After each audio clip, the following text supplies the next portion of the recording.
Assalamu alaikum everyone. I hope you all are doing great and today welcome back in class number 8. In this one we will be talking about past perfect continuous. What is past perfect continuous? It is also known as past perfect progress. Why progress? Because continuous you know that it is an action which is happening or is now happening or which will happen. So any action, any continuous will be this one progressive. Okay, so let me define this. Any action which has taken place for certain amount of a time leading up to another action. So that's why it's make up to past perfect continuous as in के past की tenses हैं. इसमें past के बारे में mention हुआ है. जो भी action लिया गया था उससे पहले कोई action एक certain हुआ होगा perfect का कि एक event हुआ होगा वो उससे पहले के हैं. मैं एक छोटी सी डेफिनेशन देती हूँ.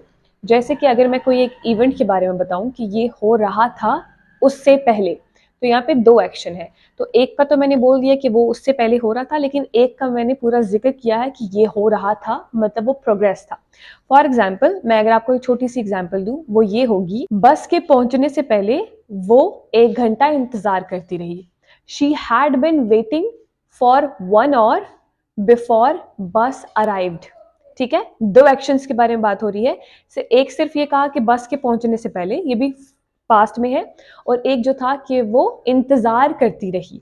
अब करती रही आ रहा है, इंतजार करती रही, तो we know that it's going to be ING. Okay, ये थोड़ा सा कॉम्प्लेक्स सेंटेंस था, बट चलिए अब इजीएस्ट पे आते हैं. कुछ बहुत इजी है जिसमें, लेकिन सबसे पहले फॉर्मूला में बस आपको ये याद रखना है कि हमने हैड बिन यूज करना है और वर्ब की first form ING. Had been, ing and verb की first form. Before we go to the complex ones, let's talk about one of them. सबसे पहले बात करते हैं affirmative पे. अगर मैं बोलूँ मैं काम करती रही थी, I had been working. Okay? I had been working. इसी को मैं negative कर दूँ, I had not been working. Okay?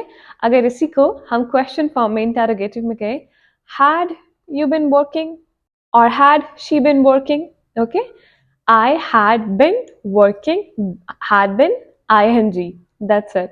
Okay हम इसको थोड़ा सा और भी कुछ कंप्लीट कर सकते हैं, बोलना चाहें तो और भी बहुत डिटेल्स ऐड कर सकते हैं, but this is just a basic understanding of formula and format and structure of whole thing, that this is what the dialogue is about and this is what you have to use.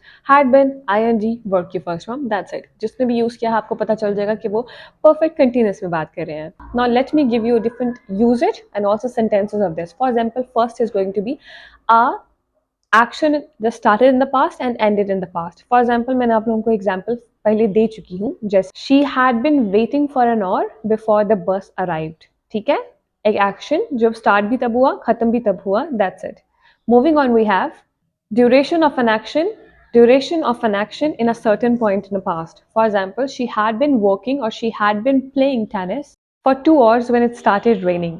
Okay तो यहाँ पे दो past के sentence हो रहे हैं, तो एक एक्शन था और एक जस्ट पास्ट में था.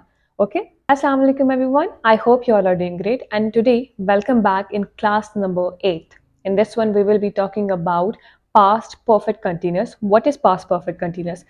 It is also known as past perfect progress. Why progress? Because continuous you know that it is an action which is happening or is now happening or which will happen. So any action, any continuous will be this one progressive.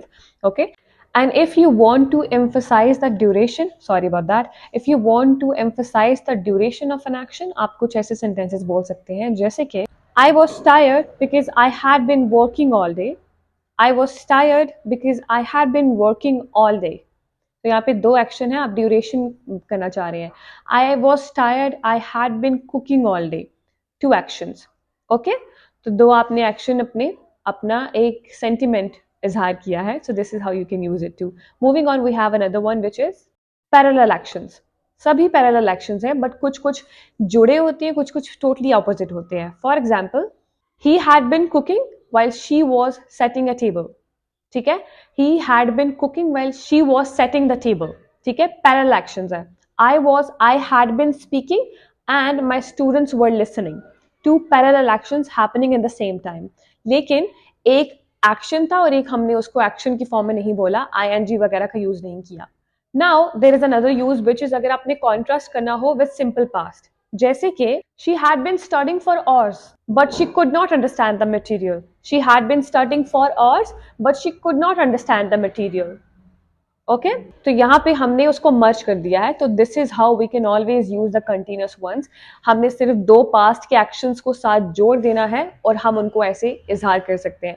I hope you understood. ये बहुत easy है to understand, to be very honest. इसमें just थोड़ा बहुत आपको rule का ध्यान रखना है कि हैड बिन आईएनजी वर्ब की फर्स्ट फॉर्म, और उसके बाद बस आप इजहार कर दें। चाहे आप एक एक्शन को बात करें, एक एक्शन कर सकते हैं आई हैड बिन कुकिंग, ठीक है, लेकिन अगर आप दूसरा भी लगाना चाहते हैं आई had been cooking while my kids were playing, दो एक्शन हो गए, आपका एक एक्शन हो गया और उनका एक सेंटेंस हो गया इन अ पास्ट फॉर्म। तो आप इन दोनों को मिलाकर बोल सकते हैं और उसको बोलने का हमारा जो तरीका होगा, वो सेंटेंस होगा, वो परफेक्ट कंटिन्यूअस होगा। I hope you understood. Let me know what you want to learn next, and from the next videos we are going to be talking about future. So stay tuned. अल्लाह हाफिज guys.